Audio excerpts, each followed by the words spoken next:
Before I get going, I'm just going to say three things, I think, by way of introduction. Number one, we've had, I think, a lot of really fascinating sort of fine-grained discussions about St. Clair.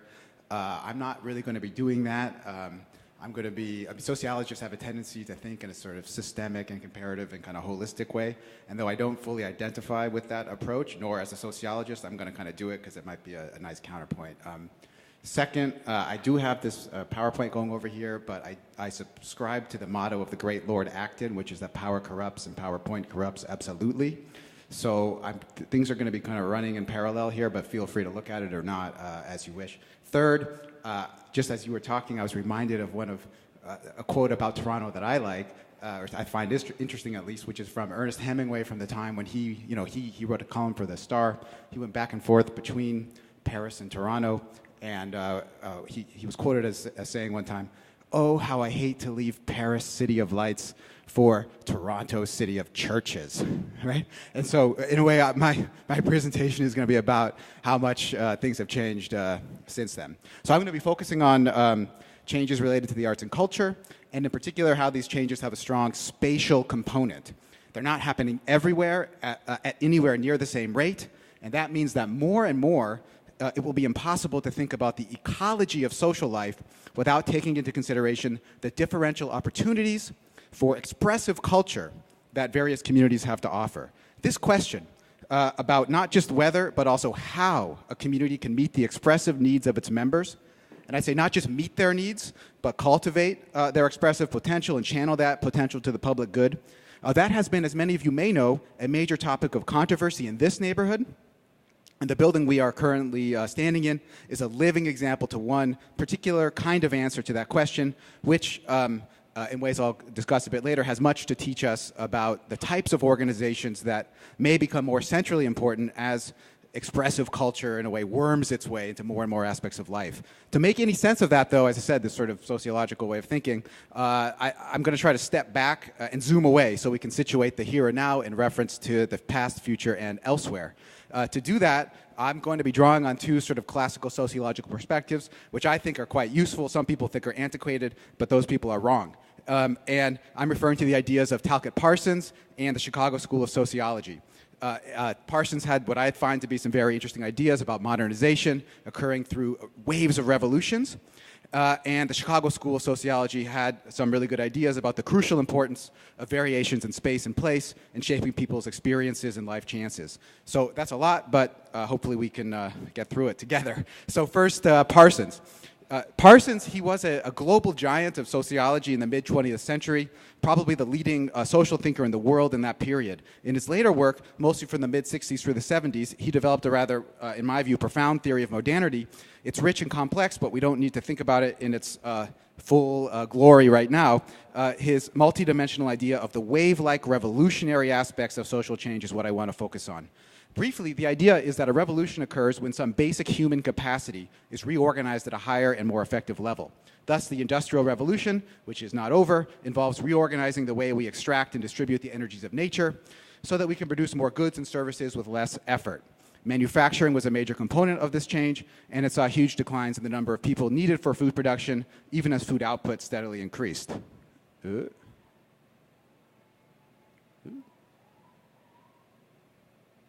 we go. More recently, we have been seeing the rise of seeing the share of the population employed in manufacturing decline, even as output continues to rise. You can see these changes graphically in Toronto from the middle 20th century. And here, I put these together for St. Clair neighborhoods. I just had data going back to 96. You can see it there as well. This is, of course, what Daniel Bell famously called the post-industrialization of society. The democratic revolution, as Parsons called it, meant reorganizing the way collective decisions are made. The general idea is that politics becomes more participatory, and multiple avenues of engagement in and out of the formal electoral process become more available for ordinary folks. More individuals' energies are mobilized towards setting and achieving collective goals. Tocqueville was the great theorist of these changes, and they continue to reverberate. These two revolutions are pretty familiar, but Parsons saw two others. The first breaking out in the late 19th and early 20th century, the second breaking through on a wide scale only in the 60s and 70s. The first he called the educational revolution. It is focused on humans' cognitive capacities and involves reorganizing society so as to develop and utilize those capacities at a higher level. The symbol, and not just the symbols of this, are the research laboratory and the university, which went from being relatively peripheral organizations to being absolutely central to contemporary life in determining the stratification system, informing economic decisions, shaping public policy, and more. This, too, is somewhat familiar. We hear a lot about knowledge economies and knowledge societies, of course, but I'm going through these in order to get to the last one, which is less familiar, which Parsons called the expressive revolution. He thought this one was just as monumental and world historically significant as the others. We are still in its early stages, so much so that we often tend to overlook it. What is it? It is about humans' capacities to represent and express our emotional lives, to treat those lives not as fixed and given, but contingent, in need of some kind of working through with others, to give them some kind of voice and meaning. It involves reorganizing society so as to bring more and more people into expressive culture, mostly the arts, but not just that. Think of fashion, design, and so on. And to make expressiveness a more important aspect of everything else: economics, politics, education, and also community and civic identity. The growth of cultural branding and cultural planning is a major recent development in many cities globally and in Canada. This goes together with what I would call the growing sense of contingency of any specific form of life, indicated here in the declining automatic authoritativeness of traditional religion and in the de-Europeanization of many areas of the world, of which one indicator is the growing presence of visible minorities in Canada. If the factory was the symbol of the Industrial Revolution, the New England town meeting of the Democratic Revolution and the research lab and university classroom of the Educational Revolution, the Artist Cafe, and the sleekly designed iPod are the symbols of the Expressive Revolution. So that's the general idea. Now a few points about these revolutionary waves. First is we should not think of them as separate, nor does one sweep aside the other and all that came before. Rather, we should think of them as creating new platforms and new resources for new forms of activity, which in turn redefine the possibilities in other and more traditional domains. The great historical example is money, the circulation of which greatly expanded the ability of producers and consumers to orient themselves to one another. Likewise, the expansion of political participation, the emergence of civil society organizations and pressure groups rearranged economic life. For instance, the unions could use the political system in efforts to win labor reforms. The educational revolution was just as transformative. It's no accident that the modern captains of industry are nerds, not jocks, and that major economic centers like Silicon Valley or Route 128 are situated near universities from which they draw ideas and talent. The expressive revolution is already proving to be transformative as well. It is not just a breakthrough expansion of expressive culture, but a breaking in of expressive culture into other domains. Here's just some examples. The UK Office of National Statistics estimates that business demand for cultural and creative services is now higher than for banking and financial services. And consumer demand for creative products is higher than it is for food. This feeds into what economist Anne Markuson calls the artistic dividend, where the work of artists and growing demand for expressively interesting products generates dividends that enhance all sorts of other work. We see this sort of thing in Canada. And this is just, I put this together again for today. It's kind of interesting. As you can see here, the percentage of people employed in the arts and culture in a neighborhood is a strong indicator of where economic growth is occurring. Where there are more artists, wage growth has been relatively high, as has been median income growth and average home value growth. I'll come back to that. You see here also how much artist communities determine where the educational revolution is actually consolidating. As such, artist concentrations are key determinants of where the creative class and, to invoke a term from Richard Florida, and university-educated populations are growing. The expressive revolution is not just a revolution in the arts, but it's fundamentally restructuring the direction in which the basic features of social life are unfolding. This chart, at least to my eyes, is nothing short of astonishing when you compare artists to other, much more discussed variables. Take a look at education, what we often think of as the central driver of growth in a knowledge society. It is associated with wage growth, but not the more broad-based median family income growth, and only weakly or even negatively with other growth indicators. Or look at one of many urbanists' favorite indicators, population density. This is, again, weakly or negatively associated with all of these growth indicators. Nor is this simply a function of the halcyon days before the Great Recession. The arts have been one of the sectors to recover the most quickly, both in Canada, as you can see here, and in the US. We can also see signs of the expressive revolution feeding into politics. For one thing, the correlation between arts communities and political engagement, at least here in the form of voter turnout in federal elections, rose sharply through the 2000s. In fact, in 2000, artist neighborhoods had relatively weak turnout numbers, but by the end of the decade, they tended to turn out at relatively high rates. Here's one sign that nowadays, at least more than in the past, the arts spark political activism. Moreover, even, I'm not showing this here, but even in more sophisticated analyses accounting for Canada's major political cleavages, education, income, religion, region, I find significant linkages between the artist share of the population and voting patterns. Artist areas tend, as you'd expect, to be less conservative. Indeed, the correlation now, as you see here, between the arts and the NDP vote share rose significantly through the 2000s. Again, this doesn't seem too surprising to us now, but the prevalence of artistic activity should be a major determinant of national political cleavages, standing alongside religion, region, and class, is a huge shift, especially as it coincides with another huge shift in Canadian politics, in which the country has been becoming more ideologically polarized between left and right. The arts are becoming an increasingly strong indicator of where one stands along that spectrum, and of politically active communities. And politicians are taking note and trying to capitalize. You'll find mainstream politicians holding events and hanging out nowadays in art galleries and indie cafes in ways that would have been unimaginable a couple decades back. These last points bring me to St. Clair West, and in particular to the Wychwood Barns, because they help to show what all this means on the ground. I won't go into too much of the details, since many of you may know them and time is short, but just consider some of the basics. So here we have an empty, derelict industrial building, the barns before they were transformed into what we're in today. And the question for the community was, what do we do with it? Knock it down and build townhomes? Very few locals wanted that. Knock it down and make a park with a playground and some sports fields? Well, that seems reasonable, and it represents a natural way to think about living with the legacy of the Industrial Revolution. Erase the memory of a dirty period in which humans worked as and with machines and polluted nature to boot. What productive activity could occur in such a space anyway? That was one view in this community. What became the Artscape Wychwood Barns had a different view, and that was, in a way, speaking of mythologies, that the arts and culture could fill that empty space with a new form of activity. Now we have a different way to think about industrial heritage. The industrial age would be, on this view and this narrative, a moment in a collective learning process, a stage we needed to go through in order to develop opportunities to work in a more self-actualizing mode. And now look around up here. The symbol of this is artists at work beneath old black and white pictures of streetcar mechanics, as somehow the former is somehow growing out of the latter. Think also about the politics. Much of the energy for the political battles, which were quite strident in the neighborhood over what the future of the barns, came from the local councillor, Joe Mihevc, who was here yesterday. That's one of the caricatures that was made of him during this, who was vilified by some residents for the idea. But he staked much political capital on delivering not only the economic, but also the cultural goods to his constituency. Note also, this high level of community activism and conflict was over the expressive fate of the neighborhood.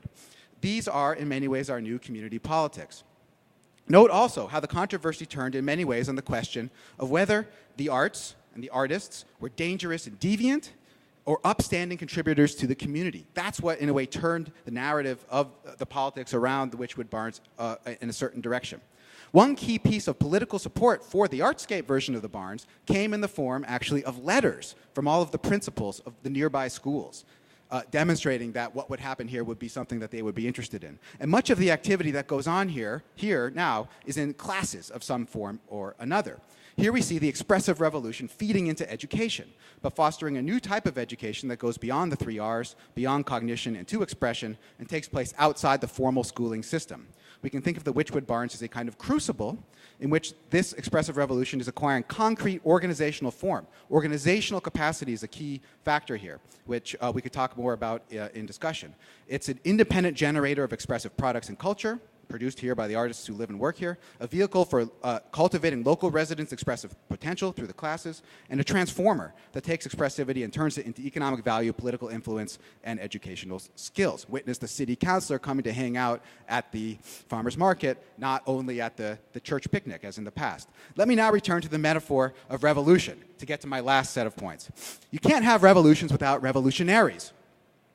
They're always distinct, as another great sociologist, Edward Shills, called them bearers of these changes.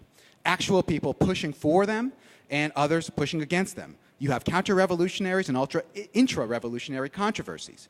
Early entrepreneurs were arrayed against the old feudal guilds, but also against one another. Democratic activists struggle against aristocrats and dictators, but internal democratic politics, party versus party, is vicious in its own way. Cognitive intellect activists fight against intuition and hunches. Think about the Moneyball story of analysts against scouts and their hunches. But nothing is more brutal than the fights among intellectuals, as many of us know. Likewise, the bohemian attacks the bourgeois. But the controversies within the art world have their own forms of thrust and parry. People have bodies, and they exist in space and time. This means that revolutions happen in places, and part of the dynamic they unleash involves efforts to radiate their influence outward from distinct locations. The Bastille was stormed in Paris, but the rest of France, let alone the world, did not change right away. And as one famous historian put it, over 200 years later, it is too soon to tell how it turned out. The expressive revolution is also distinctly place-bound. The first major convulsions were also in Paris, in the haunts of Baudelaire and Balzac. In the early 20th century, Greenwich Village was a hotspot. Since then, such bohemian quarters have multiplied, popping up in university towns, especially in the 60s and 70s, and then even extending into historical cultural backwaters such as Toronto, city of churches, starting in Yorkville, but since then marching outward. Now, here's some maps of Toronto showing where the growth in artist organizations has occurred in the 21st century, in absolute numbers and as shares of the total population. This is of the whole Toronto metropolitan area. So this is first for the whole metro area. This is now just zoomed in for the city. Darker is higher growth. The key thing that I see here is how spatially clustered the growth is. Pretty much all the dark spots are in a ring around downtown and extending outward from there. And when I analyze this statistically for the factors correlated with this growth, here's the bottom line. Very little connection to rent, sort of surprising. These places don't, once you account for other factors, don't really differ that much from other places in terms of rent. And also income. You find small positive correlations with young and single people, but the single most important factor is simply being near another place that has a lot of arts in them and lots of arts growth. That all means that distance and space are fundamental forces shaping where arts growth is occurring. So the overall picture is that arts growth unfolds strongly along spatial lines, shaped primarily by where and near what it occurs, filling in where the arts are already strong, and then piling up nearby those same places. Right? So it's a highly spatially structured process. It's not happening everywhere randomly. Distance is by no means dead. So what to make of all of this? Here's where I'm going to finish up by briefly drawing from the Chicago School of Sociology. Now, among the classical schools of social thought, the Chicago School is distinctive in emphasizing sociological thought, in emphasizing space. The famous ring diagrams of Chicago boiled their approach into a powerful image, which is less important nowadays for its specifics and more for the style of analysis it suggests.